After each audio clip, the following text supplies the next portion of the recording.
Well, here to discuss is JD Rucker, editor at the Liberty Daily, excuse me. JD, thank you so much for being with us. It's great to have you on. Thanks for having me. Thank you. So, JD, break this down for us. What do you think here? Are there always two sides to every story?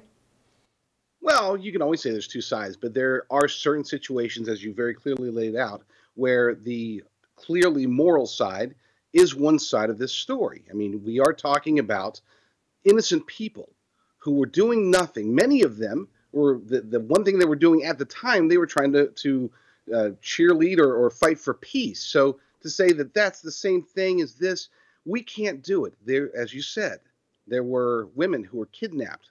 They're being raped. They're currently being raped, murdered.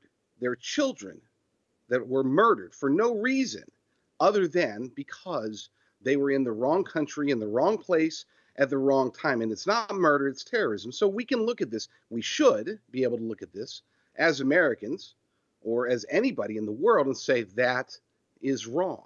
Yeah. The fact that there are still discussions about this, especially amongst conservatives, that is a bit concerning, but it's also, I think, a very good positive in a way, because it does give us the opportunity to finally say, okay, so this person's on our side and this person is not. So you're saying it makes it clear to know what side people really stand on. Why would it potentially be a good thing now for Republicans to be on the side of Palestinians?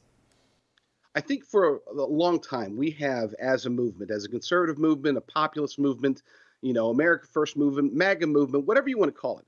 For a long time, we have been trying to adopt the conformist standard, the groupthink standard, or as we like to differentiate ourselves, we're individualists. The left, they're collectivists. We've been trying to be too collectivist. We've been trying to be too unified. But as a result, we've become too uniform.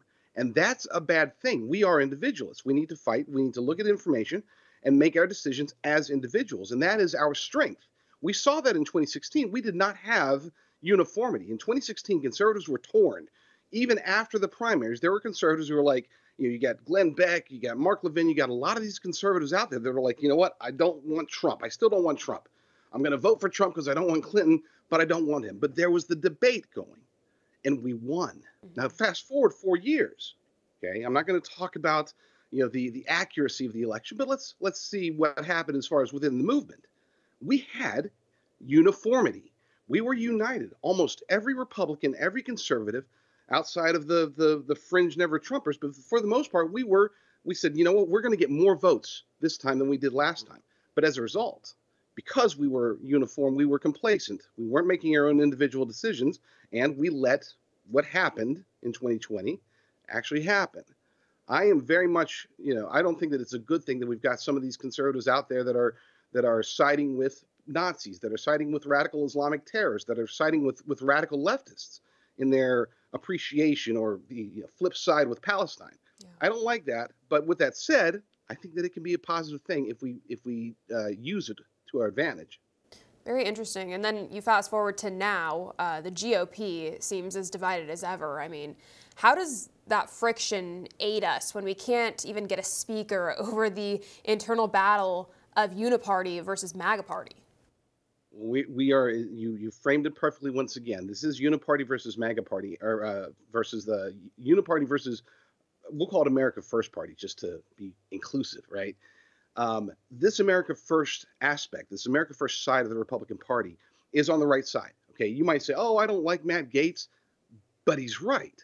Okay, you might say, oh, Kevin McCarthy wasn't so bad, but he was wrong. We are not seeing uniformity, but we do have an opportunity to get unity. And this is why, Matt Gaetz just recently posted that he and the 8 that initially helped to oust Kevin McCarthy, they're willing to essentially throw away their careers. They're willing to be kicked out of the caucus, to be kicked out of the conference, if that's what it's going to take to get Jim Jordan as the Speaker of the House. For all our viewers asking where One America News is heading in the future, we would like to introduce you to OAN Live. OAN Live is the best way to stay up to date on all of the hard-hitting, straight-shooting, national and international headlines. And the best part is, OAN Live is only $4.99 per month.